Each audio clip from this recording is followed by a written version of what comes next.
Hey people, what up? Just another little taste of the new CD. Well, it's not a CD, it'll be digital.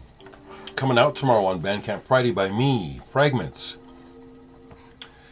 Hope everyone's doing well. I'm actually kind of excited about this release because it's like I worked on it some more. I thought I was done. I actually added tracks to it. There's 22 tracks total on this new release that's coming out tomorrow via Bandcamp.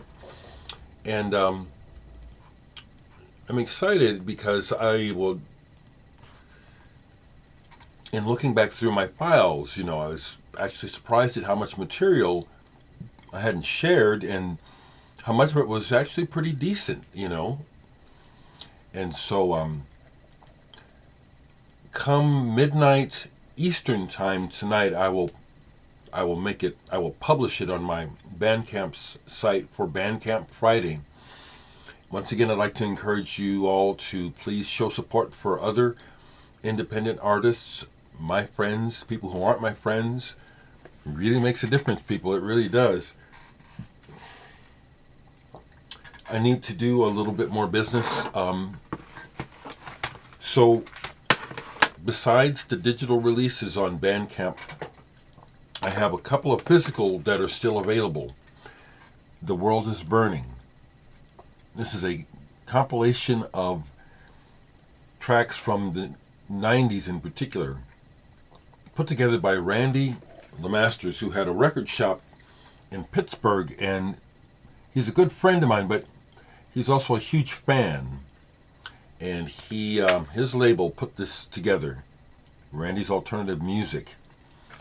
In addition to 500 copies, I think he's down to about 50 left. So when you order this through my Bandcamp, he processes the order, okay, because I don't have them here in Omaha. I'll send it'll be forwarded to Pittsburgh where you'll receive the CD from. But there's only 50 of these left, and I recommend this. And the story inside is good. Randy and his wife had their child to my music. That's how much it means to them.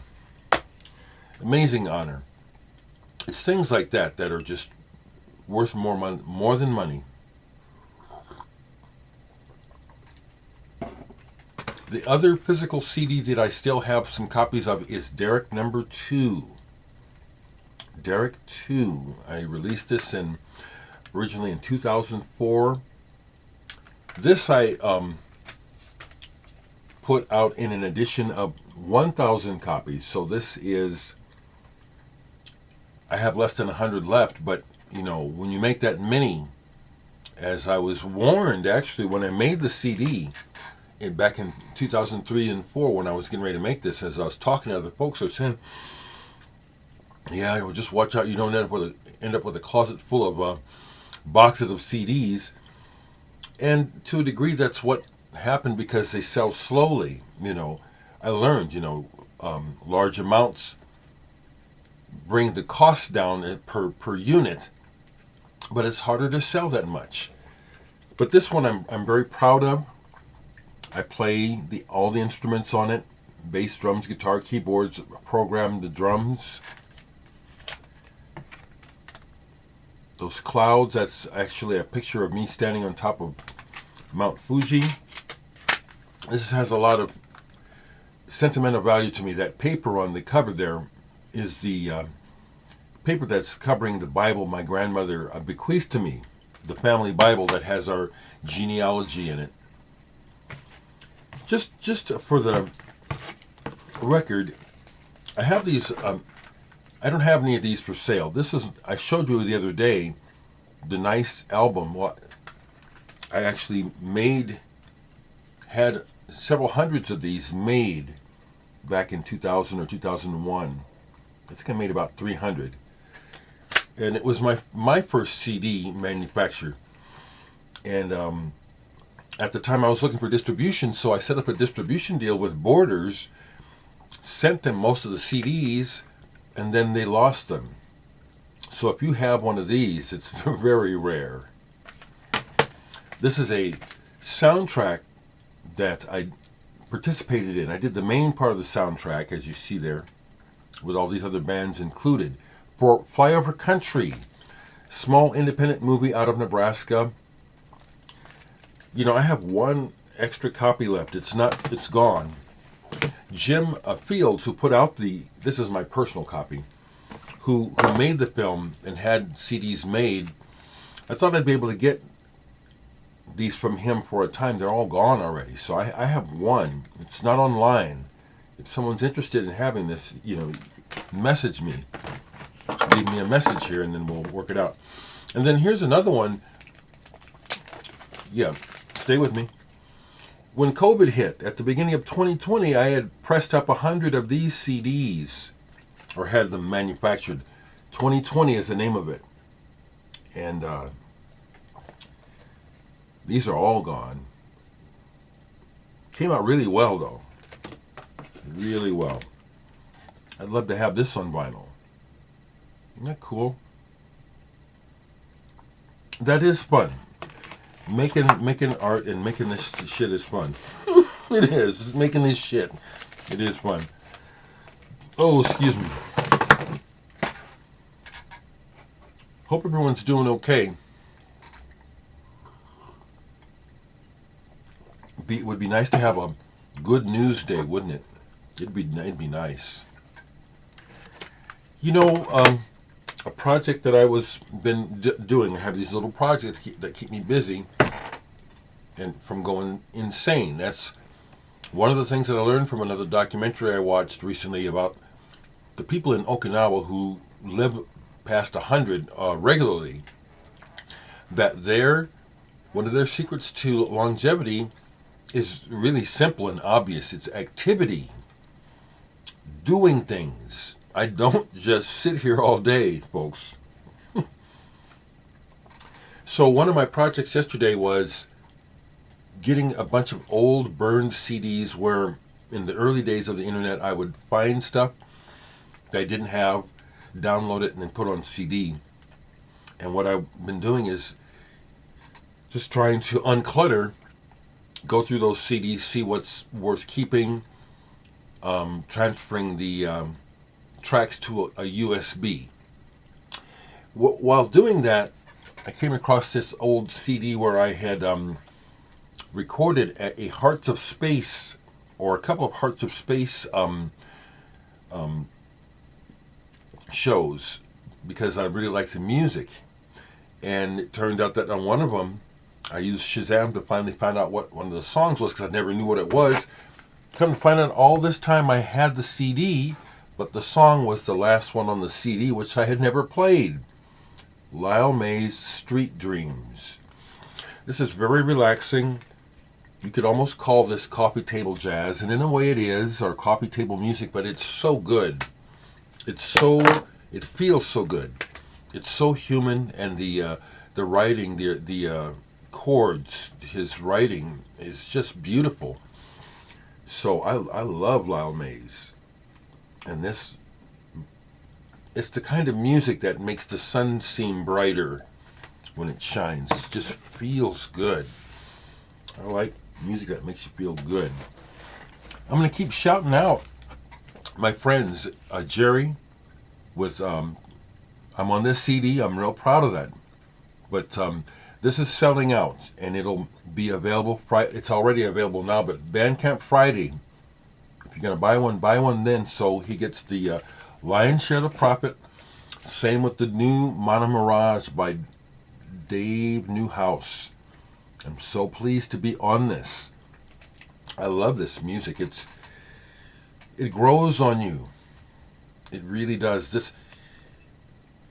To me, this Dave and his legacy is an important American music legacy, deserving of wide attention. It's historic to me, the way that Dave and that group of people and other groups of people like Happy the Man were doing this wonderful, complex music in America where there is literally no market for it. And they brought it alive here. That's historic to me. And it's also just means so much to me to be a part of it, to be on this CD, on the last 3 Madame Mirage CDs. It's a gift. But get the music. I got to go one more on the personal tip, because I'm hearing from the Thomas, who published this book in Poland about records. Sounds like he's going to have an English version made. At first he was telling me it was going to be online in English. My last message from him was that look for the English version later this year. He didn't say online. He said look for the English version. Won't that be cool to have that book in English? Love it. So, to show some records besides mine, hope everyone's doing well. This came in for me. I had a special order at 3121 by Prince. I'd never had it, never saw it on vinyl. And I remember when Black Sweat was on TV, when they were showing the video. Very simple, stark black and white with that gorgeous black woman. And the skeletal groove that was just so effective, a little can do a lot sometimes. This whole album is really good. It's like the Prince Variety Hour. Prince was good at that. He'll do some funk, he'll do some rock, he'll do some pop, he'll do some gospel, then he'll do some slow, seductive music, and then he does he used to do what I call Prince porn. Prince porn. Musical porn. The album Come, and some of that stuff. Come on, people. Panties getting wet left and right with that shit. You know what I'm saying? So, I get into a mood with Prince. He is for me, like Porcupine Tree, and like the music of the Japanese group that I like, Yellow Magic Orchestra. I get into a mood and then I need more. So I played Musicology last night. This was the last time I saw Prince in concert, where they gave you a free CD or a CD with the ticket. I lost the CD though. I have not been able to find it, damn it. That was a hell of a show with Larry Graham and other members of Sly and the Family Stone in the band. And just consummate. He was a master.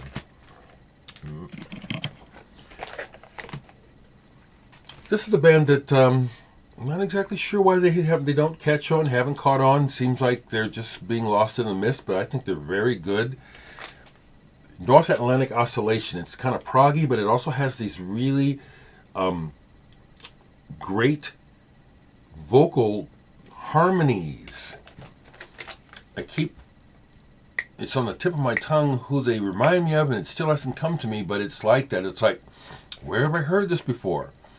It's not the Beach Boys, but it's like that. Very rich vocal harmonies. The sonority of the main singer, a little bit reminds me of John G. Perry, who sang with Caravan for a time. But this is very good. You never hear about it. I've never heard anybody talk about that band. And here's one I pulled. I'm not sure what got me to pull it, but this is an old 12-inch that I haven't played in decades, literally. Orchestral Maneuvers in the Dark. Because I got wind of the importance of factory records right away, anytime I could buy things related, I did. So I have their first Electricity single, the second pressing, not the factory, but still an early pressing. And so I started following OMD. And this is an early single of theirs, Maid of Orleans. But the B-sides of this, Navigation in particular is the track. It still sounds ahead of its time. I thought to myself something cool was going on with Orchestral Maneuvers. And now in 2023, that song still sounds like they were onto something.